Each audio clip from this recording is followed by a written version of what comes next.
இது டியூஸ்டேயோட mini vlog தான். இன்றைக்கி அச்சுக்கு லஞ்ச் வந்துட்டு மினி இட்லி தான். மினி இட்லி சும்மா வெறுமனே சட்னி கூட கொடுக்காம ஒரு டிஃப்ரெண்ட்டாக வந்துட்டு கேப்சிகம், ஆனியன், கேரட் அது கூட வந்துட்டு கார்ன் எல்லாம் மிக்ஸ் பண்ணி அது கூட வந்து மினி இட்லியும் மிக்ஸ் பண்ணி கொடுத்தா ரொம்பவே டேஸ்ட்டாக இருக்கும் அப்படின்னு சொல்லிட்டு அதான் பேக் பண்ணி கொடுத்தேன். எப்போவுமே வந்து ஆயில் போட்டு நம்ம கடுகு தெறிக்க விடும்போது லைட்டாக மூடி வச்சிட்டோம் அப்படின்னா அடுப்பெல்லாம் ஸ்பாயில் ஆகுது, இல்லைனா அடுப்பு ஃபுல்லாக தெரிச்சிடும். இந்த டிப்ஸை ஃபாலோ பண்ணி பாருங்கள். எல்லாத்தையுமே லைட்டாக ஆயில் விட்டு இந்த மாதிரி வதக்கி அது கூட மினி இட்லியும் சேர்த்து கொடுத்தா ரொம்பவே சூப்பராக இருக்கும்.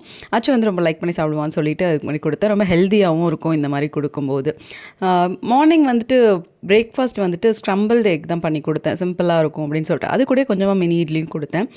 கார்ன் வந்துட்டு இதுக்கு யூஸ் பண்ணுறதுக்கு போக மிச்சம் இருந்த கார்ன் வந்து அப்படியே வச்சு ஸ்பாயில் ஆகிடும் அப்படின்னு சொல்லிட்டு அதை நல்லா உதுத்து ஒரு பாத்திரத்தில் போட்டு ஒரு ஒரு 5 to 6 மினிட்ஸ் நல்லா கொதிக்க விட்டு நல்லா ஃபில்ட்ரு பண்ணிடணும். உப்பு போட்டு கொதிக்க விடணும். ஃபில்ட்ரு பண்ணி எடுத்து அது ஒரு ஏர் டைட் பாக்ஸ் இல்லைனா ஏர் டைட் கவரில் போட்டு ஃப்ரீசரில் ஸ்டோர் பண்ணோம் அப்படின்னா ரொம்ப நாளைக்கு நல்லாயிருக்கும். அவ்வளோதான்.